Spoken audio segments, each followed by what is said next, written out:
সকালে পড়া খুবই ভালো একটা অভ্যাস। এ সময় পড়া মুখস্থ হয় দ্রুত, আবার মনেও থাকে দীর্ঘদিন। আবার সকালে ওঠার অভ্যাস করলে তোমার ভালো একটা অভ্যাসের চর্চাও হয়ে গেল।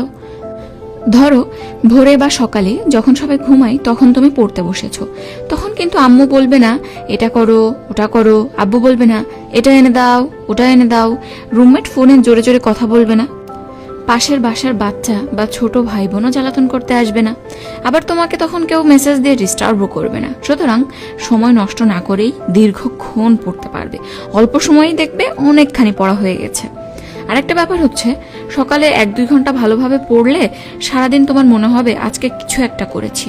এই অনুভূতিটা দেখবা পরবর্তী অনেক কাজের শক্তি দেবে। সকালে পড়ার সব থেকে বড় সুবিধা হলো তখন মাথা তুলনামূলক ফ্রেশ থাকে।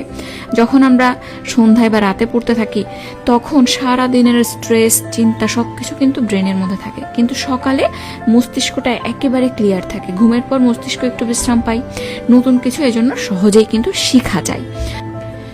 আরেকটা বিষয় হলো, সকালে পড়া বিষয়টা অনেকদিন মনে থাকে, তার কারণ মনে অন্য চিন্তা তখন থাকে না।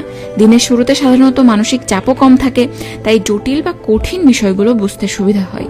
সকালে যদি পড়া শেষ করে ফেলতে পারো তাহলে সারাদিন একটা হালকা ও আত্মবিশ্বাসী অনুভূতি থাকবে। মনে হয় আজকের দিনটা ভালোভাবে শুরু হয়েছে, এরকম একটা অনুভূতি সারাদিন পাবে। সবশেষে প্রথমে কিছুদিন কষ্ট করে হলেও ভোরে পড়ার অভ্যাস তৈরি করো। এরপর দেখবা যখন অভ্যাস হয়ে যাবে তখন সকালের টাইমটাই তুমি সব থেকে বেশি এনজয় করবা পড়ার ক্ষেত্রে।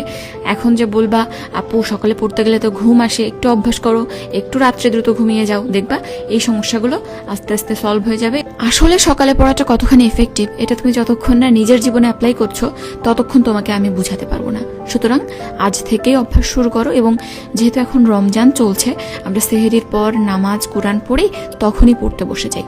2-3 ঘন্টা 4 ঘন্টা পড়ি, আমরা নিজেরাই নিজেদের ইমপ্রুভমেন্ট দেখতে পাবো।